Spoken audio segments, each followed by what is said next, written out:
Hi everyone, it's Stuart here again. Welcome to another very busy day. It's the end of the month as well, just as as a caveat for many. I know many books run week by week, but other books run month by month, quarter by quarter, obviously. So it's key potential volatility later on today. First chart up is the euro dollar, and what a big move we've had. Dollar having a good July, breaking out of this channel we were in, breaching 116 earlier in the week on Monday, and then we brought the 50-day moving average on Tuesday, and then another big leg down here yesterday, and we bounced from that key target area we talked about previously at 114. Also, interestingly, technically, we've breached the 50 fib level, and the next level down, a key golden ratio 61.8 for this euro dollar pair is sitting here at 113.56 or 113.50, next downside target. If we breach, obviously 114, hugely psychological area, but the dollar back on the bid for July, and certainly into this last week of July, it's been gobbled up quite significantly. The comments yesterday by Jay Powell at the end of his towards the end of his press conference about sort of not being very defending obviously the split in the vote. We had those two hawks, potential candidates for Jay Powell's job, voting dissenting and looking for rate cuts now in July. And then what Powell did that brought the dollar back into focus was, if we can actually just take this back to the 15-minute time frame, you see the reaction we got from him yesterday. So we were sort of very benign on the statement, obviously, but then a big turnaround here towards the end of his press conference here. That half an hour there, big move down from 14.85 all the way down to 14.25. So a 60 pip move on that. The cooling of expectations for a September rate cut from the chairman himself. Markets were pricing in about a 65 point base chance of that happening ahead of the statement and during the statement before the press conference, and then we all turned around again. So the dollar benefiting from that. We bounced, as you might expect, on first test into 114 last night a wee bit, and then we've sort of run out of steam really. A 40 pip bounce, 50 pip bounce. I think we just got over 114.50, but you can see that there clear sort of support area, a resistance area to the downside, resistance area to the upside this morning, support area yesterday as we were going down, but breached that 14.50 area, and that's our upside resistance today. And then that 14.85 area we were in yesterday going forward here. You can see the RSI bid a bit in the MACD here on the 15-minute, bid a bit today, but big data don't coming in a minute. Let's have a look at the calendar. Obviously, guys, any questions you've got, any particular asset you want to have a look at, please stick it in the question box. We'll have a look at it. Otherwise, I'll stick to the majors. I'll stick to what my risk is on my trading platform over here, and we'll go through those trades as well. We're short across the board. Well, we're long the dollar across the board since Monday, Tuesday this week, and we're very much in the money on that. Some of the ones last night got reversed out. The pound longs against the Aussie and the Kiwi got taken out earlier this morning. I think a couple of them hit. I think one of them actually hit stop loss. The other one didn't. But some big pit numbers on pound Kiwi, pound Aussie, but percentage-wise, still in that risk zone of the 2%, 2.5% type risk I take on each particular trade. So let's have a look at what's coming up and what we've had today. Very busy day today. It's a final day of the month, as I've said. Main news overnight, sort of weakish PMI data out of China earlier, but the main news was the Bank of Japan sticking to interest rates. No surprise, that was what was expected. The press conference was a bit squiffy earlier this morning.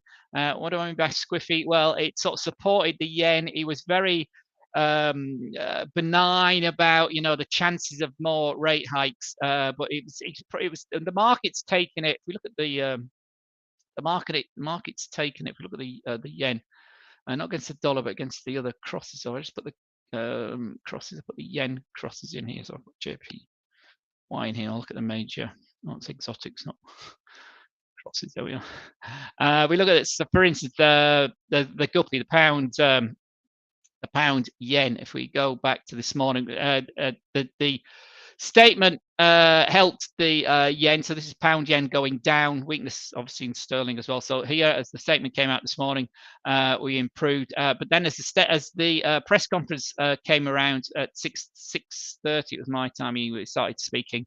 The yen has weakened since then. So it's given up all the gains it's had since the statement this morning. So again, I say a bit benign from the chair, the head of the Bank of Japan, about potential future rate cuts. So yen's weakened again this morning during the European session, having gained during the Asian session. So a horrible sort of V-shaped bounce on that 15-minute time frame there. If we look at the, actually we're not trading this one, are we? So we'll just go back to the majors. And it's been a similar move against the Aussie. We were short Aussie yen from last night. Initially, we were in the money, and our target was down here somewhere, wasn't it? That's it. And we stopped this out this morning when I came in around about here, 96. It's just shy of 96.50, I think it was. I think it must have been later than normal. But anyway, it's obviously gone off to hit.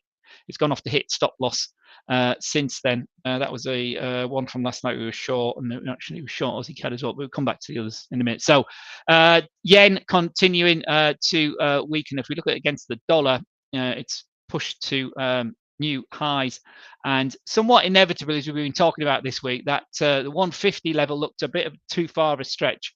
But in the last hour or so, we have actually got back to that key level. So if we take this up to the daily time frame, you can see what a key level 150 is, and what a recovery. A combination of a weaker yen, the trade tariff worry about the Japanese trade tariff situation, especially around the autos. It was better than many had expected, but still the yen continues to weaken. Political uncertainty with the loss of the upper house for the prime minister, and he's still determined to stay there in the coalition, and also the strengthening of the dollar. So we've had this triple impact, triple hit for the yen, and so we've had a nice steady recovery for the dollar yen during July. Nice legs up, breaking out of this W range here. So 1, 2, 3, off we go, and here we are at 150 all of a sudden. And it has come quite quickly. So next upside target, if we break through or hold this 150, the extension of the leg down here from July the 15th to this low here, the July the 24th, would take us above the 151 area. So 151 is next upside target if this 150 breaks. But 150 is again a hugely psychological area. You see here how it's held as a bigger pivot area through here back in February and March. And so the yellow line here is 150. The 151 level, less of a psychological number, big round number still, but that's the next level for the extended fib, the 1618 fib level to the upside. If this leg is going to continue up, and technically that looks like that's depends on where we start counting here. So 1, 2, 3, 4, and off we go. Or you could have had again 1, 2, 3, 4, 5, and then an ABC extension. But anyway, the move is supported. Our 20-day moving average is at 147.45 at the 38 2 fib. Reached the 61, the key 61.8 yesterday. That was the key noise, and then the main noise today is that rally into 150 for dollar yen. So dollar remains bid against the weakening yen following the Bank of Japan earlier. Into the European session, and inflation was in line really in France at 0.21% for July. German unemployment was better than expected, and the rate ticked lower as well. European unemployment one tick lower, and last month was also revised lower from 6.3 to 6.2. So again, the green shoots, particularly in Germany, continue to try and hold their head up. Backing that up really is a little tick up in inflation in the German numbers as well. So 2% for July for the annualized rate. and 0.3 of 1% during July, for the month of July data for June from Germany. So again, food price in particular adding to that, and energy prices as oil has started to move up as well. We're just about to see the main data of the day. Really, the core PCE is the big number that the Fed are looking at with regard to inflation. So that's about to drop. We'll update that in a minute as it goes. Let's just bring back. We use the yen because it's on a very strong move higher. So see what that data is like. That's you've been long this all week. Obviously, the first breach of 150 with internet, and then so data is coming in. We're having a go over 150 as you might expect. So support, stop loss will be down here at the bottom of this channel here, 149.83. If we're trading this, that's where that would be. Obviously, let's go down to the 2 minutes. So we wait till you guys with the account. So 28 is this candle here. So let's mark this on for you, because I know a lot of you have got a normal account. So that's where we stopped. We could have taken a position here. We would have gone long here. If you've automated this and it's trading following the rules, this strategy here on the 5 minute would have gone long here at 13.16. Your stop loss would have been below that candle because that's the low of this current run, and it's moved up. So the stop loss is moving up. If you've got a normal account with us, you're not allowed to open new positions. Although I can keep this. I could have kept this position open until, if we just put in the window here. So our 32 is just here. So it's literally just a 4 minute window around the news. And really it's protecting us, but it's also protecting you from the volatility of the news. See what I mean here? You could have bought this on the initial spike here, and then you'll be panicking because it's come back so quickly. So there's a lot of movement in the first couple of minutes around the, actually, let's go right down to the 1 minute tick to demonstrate this situation. So there's where we would have your last position. So the last time you could have got in on this rally up here on this 1 minute chart was there at 149.96. So you're seeing all this profit at the moment, and you can't close it until this the window is up. Okay, so but you're in the money, aren't you? And a lot of people get really excited about that. But what I'm seeing here is a test of the daily high at the moment. So this is positive. Regardless of what the data has come out as, technically my system would have been, I say, been long here on the one, right down at this 1 minute time frame, through the hugely psychological 150. That was our previous high this morning at 150.059, and then we got another high there at 150.099, and then as the news has come out, we've gone to 150.13.5. So we're long, and we'll see if we close out for a few pips on this move up. But let's have a quick look at the date. We'll come back to this in a minute. Update our calendar for today. Let's make it today. It's got everybody on. Let's just take the 2 in. There we go. I can't save this, but anyway, such as calendars. Right, so we have continuing claims, better than expected. Core PCE ticking higher, actually 2.8%. So clearly the tariffs are starting to I'm saying clearly. The tariff impact might be coming through. You mentioned it yesterday on consumer confidence, consumer expectations. Another really strong jobs number. And look at those initial claims, 218,000. So remember, just a few weeks ago, we spiked to 240, 245, 240 for 3-4 weeks in a row. And we're back down another whole 20,000. So the jobs market remains remarkably robust. The non-farm payroll, the ADP yesterday, remember we had this big bounce back yesterday from the negative, the decline we'd seen the previous month. So it looks pretty hefty or strong for non-farm payrolls tomorrow. PCE price index 2.6%, so it's back over that 2.5. 2 is their target, obviously, on a year-on-year basis. It's a bit hotter than many had expected, but this is what the Fed have been talking about. This is why the Fed, voted again, even though 2 dissidents, probably for political reasons. Let's be honest. I'm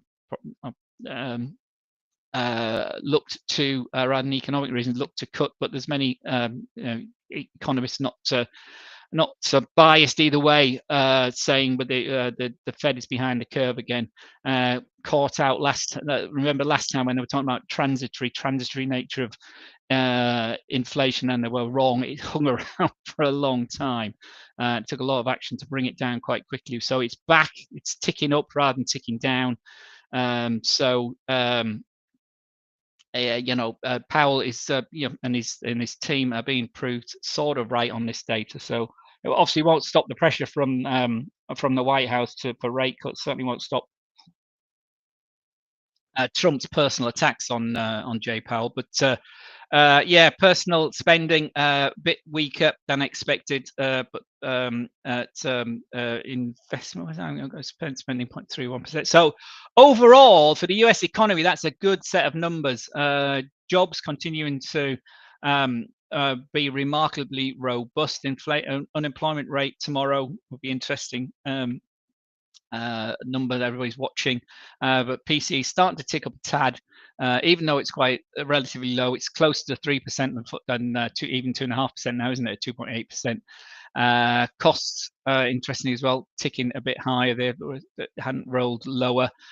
So overall, that's showing the strength and the resilience of that remarkable US economy. So there we are. We could close our long position out now, but why? Why would you close it out now, guys? The system said go long here, and this is the art of trading, my friends, especially when you're a trend follower like I am. You don't get shook out, don't get really freaked out.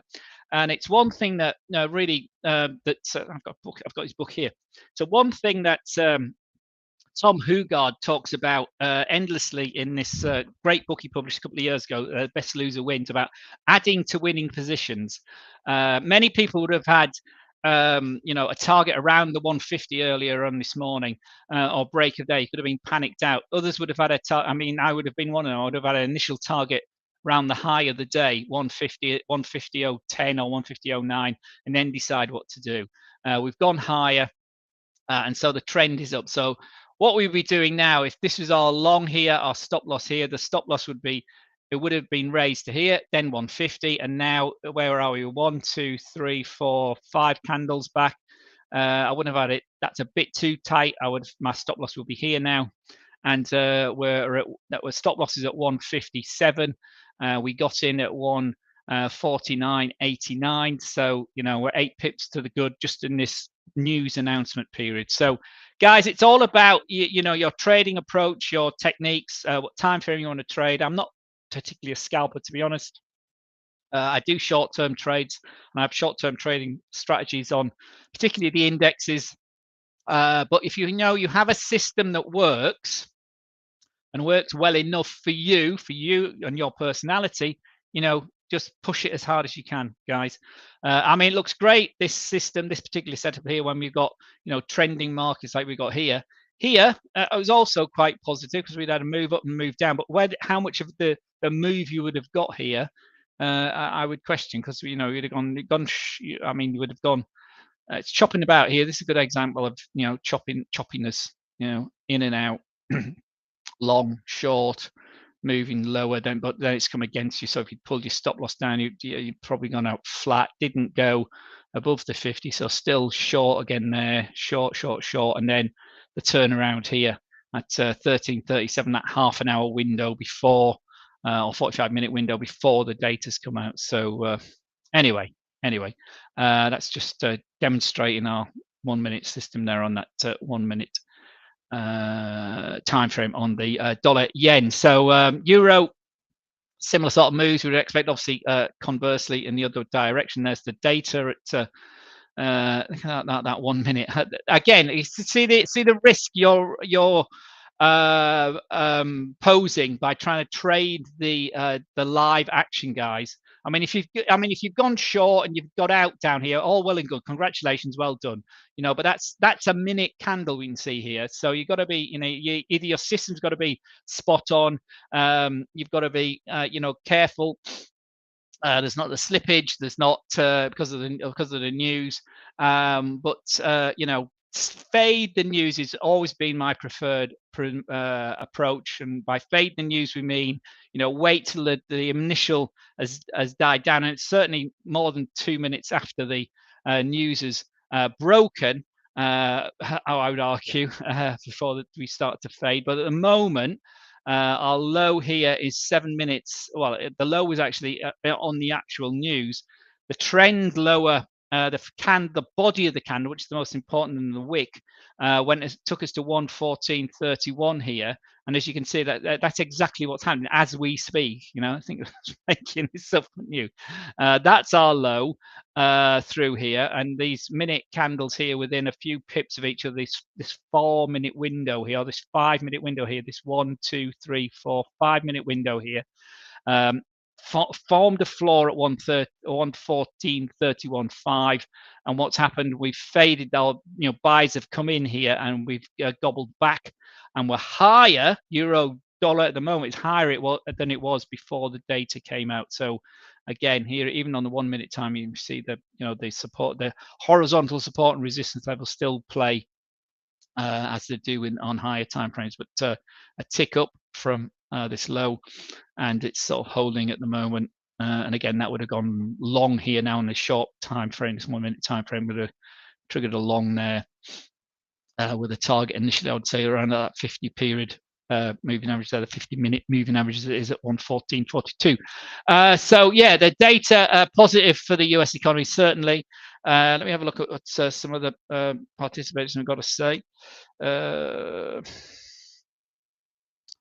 Yeah, that initial claim's 118 to under 120,000. That's a really 220,000 strong number. Actually, the CAD has been under pressure. Or is likely to have been under pressure. Let's have a quick look at the CAD. On the high tariffs, they're talking about, or Trump's tweeted this morning about 35% tariffs on Canada because they refused to do a deal. But also Canada and the UK, as well as France, are talking about recognizing the Palestinian state as of September. Hamas, regardless, unfortunately, of as the Americans and the Israelis would see it, and the Americans in particular seeing this as potentially counterproductive, benefiting or recognizing or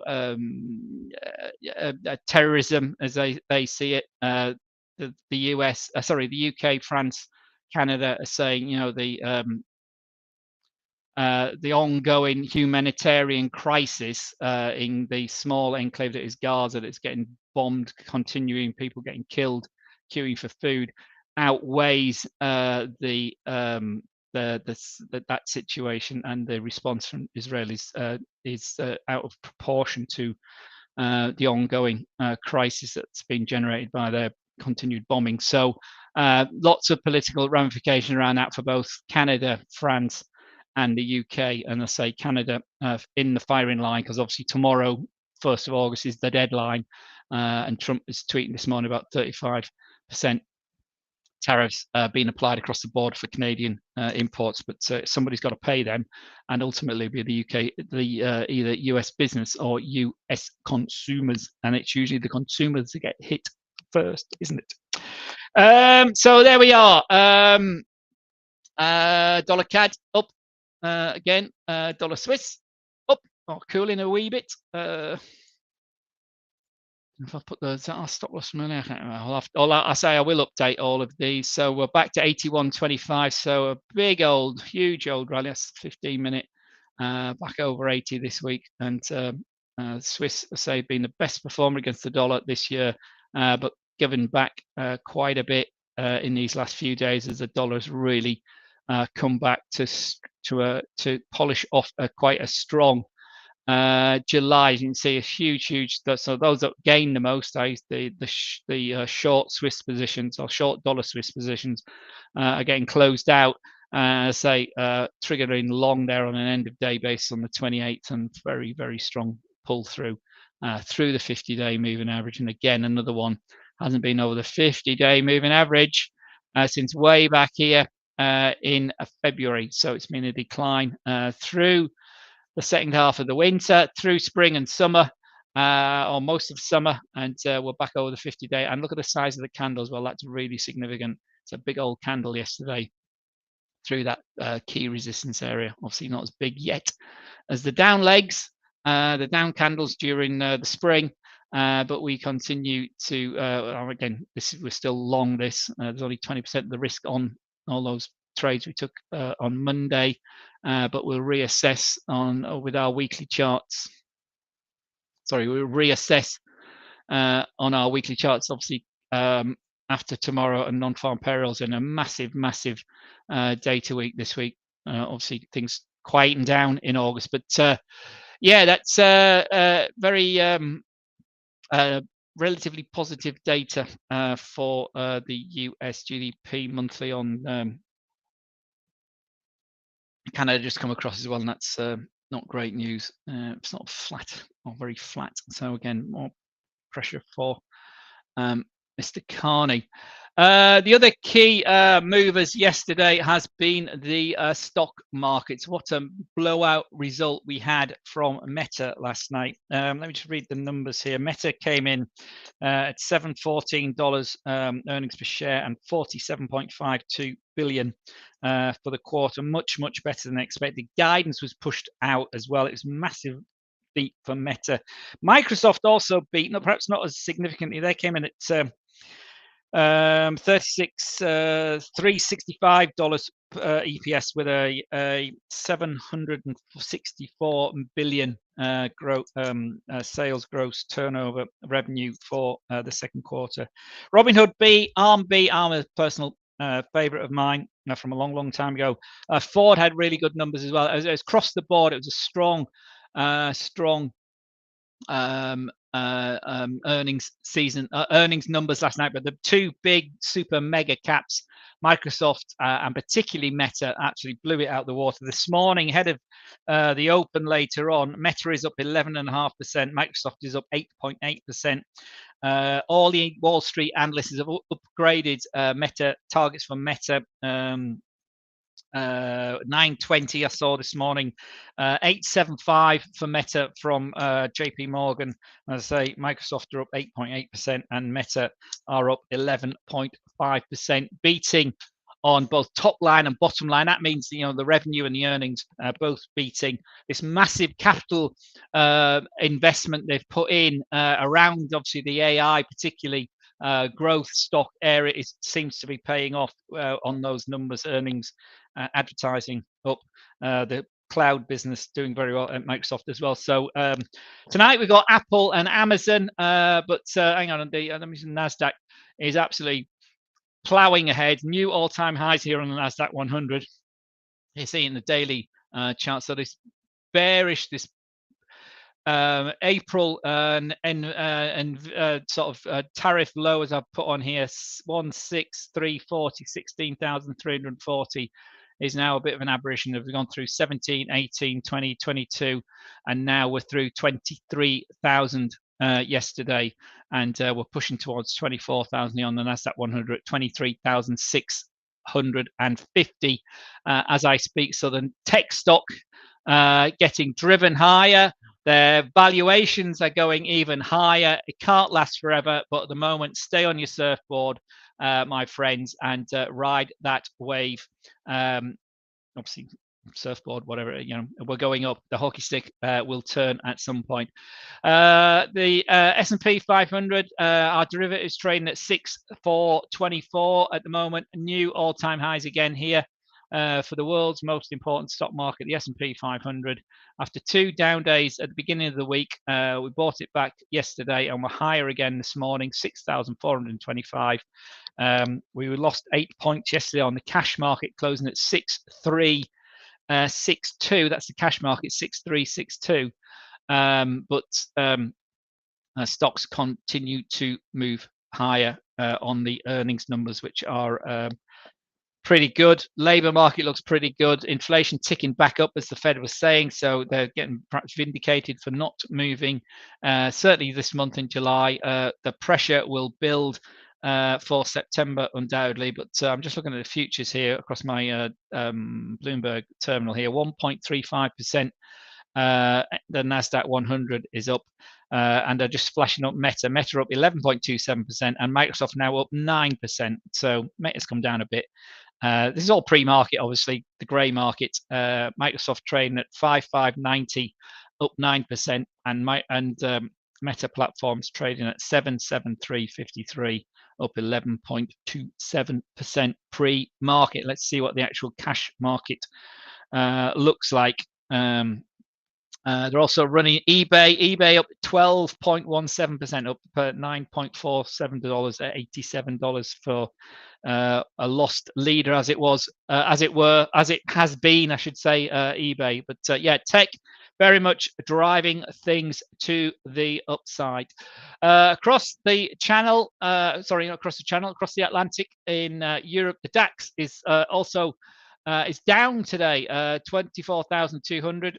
Having bounced inversely to the American stocks based on the trade deal that was done over the weekend. Von der Leyen and Trump coming to that deal, so right into its 50-day here on Monday, bounced off it Tuesday, up a tad Wednesday, and actually down here again on Thursday. That's interesting. I was expecting that. I hadn't actually looked at the DAX this morning. I've been out and about, but looking to move higher potentially.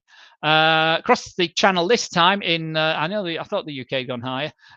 This FTSE is indeed higher, and we are now into our 1, 2, 3, 4, 5, 6, 7, 8th day above the 9,000 level. FTSE trading at 9,160. Terrible performer last year. It was up 2 and a bit percent. It's got a lot of catching up to do, and there's the dollar, as the sterling weakens, that makes the FTSE more attractive. We've had strong sterling, but FTSE 9,165 at the moment. Billy, Bitcoin today is at back to 118,000, so it's the top end of its range. So have this the divergence doesn't seem to be playing out, but we did have a down day yesterday, as we talked about, testing the 20 period moving average again for the first time in 6 days or so, but we closed down yesterday, but it's relative, you can see here, so it's little drip, nothing to get too excited about. What we're looking for is a break over this 118 or 119,000 to 120,000 level, break this this down trend here, we'll turn our oscillators around, and we'll be back up and testing the all-time high before you know it. If not, we breached the 20-day moving average, and we come down really quickly to test the previous resistance and high level at 112,000, which is now where the 50-day moving average sits as well. So just hang by, see where we're going. We are consolidating at highs, which is always quite positive. Bit of a wedgy shape forming if we drill in a bit, but at the moment, just watch and wait. Patience is the virtue for traders, my friends, whatever asset you're trading. As we've done the indexes, gold 338. Remember yesterday we actually breached 3,300 quite significantly. Had a huge down day yesterday for the first time since the turn in the market, which is also quite bearish here on the 23rd of July. So big down candle yesterday, a significant break of the 3,300. Remember what we were talking about yesterday? We look left and see where the support is. It was these 2 days here back at the end of June where we went under. Again, it looked quite significant here as we were, you can see, we're following this leg down. But we got buyers the following day at 3,000, and it took us up, but it was weaker than the last rally. Then it went down again. We didn't break that time. So break, support, rally, not high, not as high as it had been. So again, it's a weaker, the weakness of the wave is continuing. So then we breached it again. We come back again over 3,300. But the pressure or the trend remains to the downside. 2,200 is the next downside target. We got an extended fib before that, as we talked about yesterday, 3,003 3,225, then that big round 3,200 level, and to the upside we need to break what is becoming quite a significant congestion area. I don't know if I can zoom that up any better. Let's move that down like that. Let's move that like that a wee bit. There we are. There we are. You can see that the 20-day has crossed from above to below the 50. It's starting to edge down after yesterday's big down leg. We had that gap on Monday morning as well. The 50 is flattened but coming down, but we've had that cross yesterday. That would have triggered a lot of systems, which is probably why we closed under the 3,300 level. The bulls have bought it back at 3,300, brought us back from 3,275. That's the next downside level to break in the short term. Again, we got a lot of machinations about it's the end of it's a technical buying today because of the end of the month. People, traders closing out their last couple of weeks of shorts on gold to bag their profits for July. All that sort of stuff goes on around these month end dates. Obviously, you've got non-farm payroll tomorrow, you've got the end of the week tomorrow. Again, all of that plays in to this situation. So just keep watching and waiting. But at the moment, gold remains relatively bearish with a break above 3,340 to end this current down leg for gold, which we've been in certainly technically here for me since the 25th. But the big engulfing candle on the 23rd was a first heads up on that. So gold remains to the downside. We could easily move higher tomorrow, but the strength, if the dollar starts to turn around, but the strength of the dollar is weighing on gold also. Silver's also come off in a similar sort of pattern move. It only broke its 20-day moving average though yesterday, and it's still above its 50-day moving average. So silver is holding up, the industrial side of it holding up better than the precious metal on gold. So again, back into bit of a pivot area here at 36.70. This zone here, you can see where we are, and that's supported by the 50-day moving average there at 36.40. For all you silver traders, anybody want to look at anything? Let me just check. Anybody here asking for anything? There's nobody asking for a particular asset, so we'll wrap it up with actually let's go back to oil because we were long UK oil earlier in the week and we've still got a position on that. Our stop loss, I'll drag that up now, probably drag it up to where the first target is. So 80% of that was closed out on the first day, and we still got 20% open of that. Still, as we said, just our open positions, I'll just go through those now if there's nobody wanting to know. We are, so let me just go back to the majors. We are still long, or if you like, long the dollar. So we're Aussie dollar is still open. Big move down yesterday. These are old lines. Too many lines on here. I'll have to update them all. I haven't got that on here, but certainly again, you can see there's the target. There's the target from the 29th. So first target is here. Our stop loss. I don't know where that. Let's pull down. It's not marked on there. There's a stop. I think that's the stop loss. No, might be. I don't know. But anyway, this hit target one, and we are. Excuse me. We are still in the money on that one. Dollar CAD. There we are. It's a bit more. It's a bit clearer there. I've got it marked. I think I've got the stop loss at above target level now. That got in on the 28th. Swissy, similar pattern. That's still 20% of that risk is still on. We're still long that. Yen we saw earlier, we're still long that one. Kiwi was the 29th when it triggered. That might have been stopped out actually. I think the Kiwi has been stopped out. Oh, in fact, I made a note. Yeah, Kiwi, the second half was closed out at 59.22.8. Now there's a note here as well.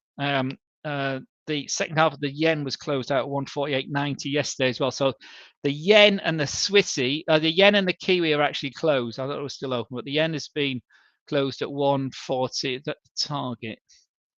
Was that the stop loss? I can't remember. Yeah, it must have been come back here. There we are. We dragged the stop loss up and it took us out this morning. 149. Oh, it says 148. It says 140. Oh, well, I was filled at 148.90, and I was filled on the Kiwi at 59.22.8.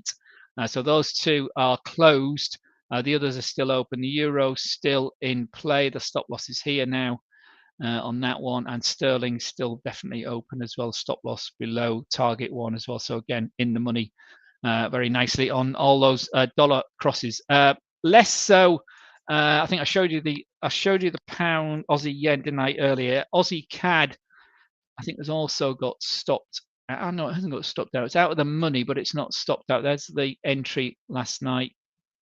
Stop losses up here, and it's actually back in the money. I'm not sure that is the target down there. I'll check all it because I have to manually type these in on this system, but that's still in the money. The two that did get stopped out were the sterling long. So it was pound was long.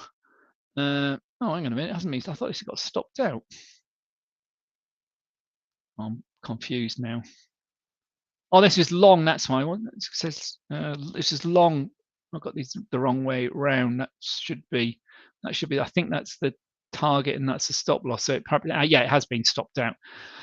Again, I'll have to double check from my other system, but that looks like that's stopped out. Pound Swiss, pound Kiwi has been stopped out, and pound Aussie has definitely been stopped out. Entry, yeah, stop.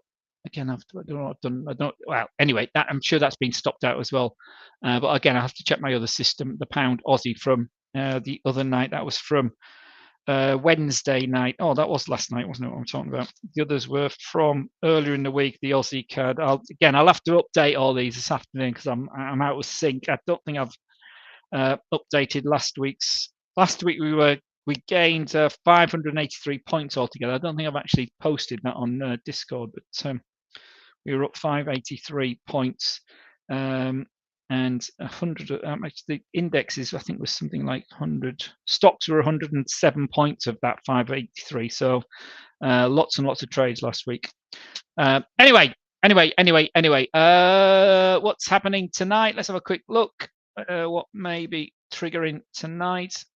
Nothing at the moment on the main system, and the more aggressive system, there's nothing looking to trigger either. There's so much data flying around, difficult to tell, but that's short on the euros. I'm looking at the moment. It's a really nice move from earlier in the week on the close on the 28th, very much in the money. And continue to trail our stop loss down on that one. So there we go, my friends. Let me just leave you with the euro, everyone's favorite asset. If it's not, let me know. We'll focus on something else. But there's the short position with on the hourly time frame. You can see what a big old move we've had this week, and we're still, as our stop loss, it's below. I might pull that down a wee bit further as well now. In fact, let's do that now. These are like, but I'm doing this on here. I'll do it on my main. I'll leave it there. I think one that hourly is still above that, so we might. But anyway, very much in the money. That was our initial target.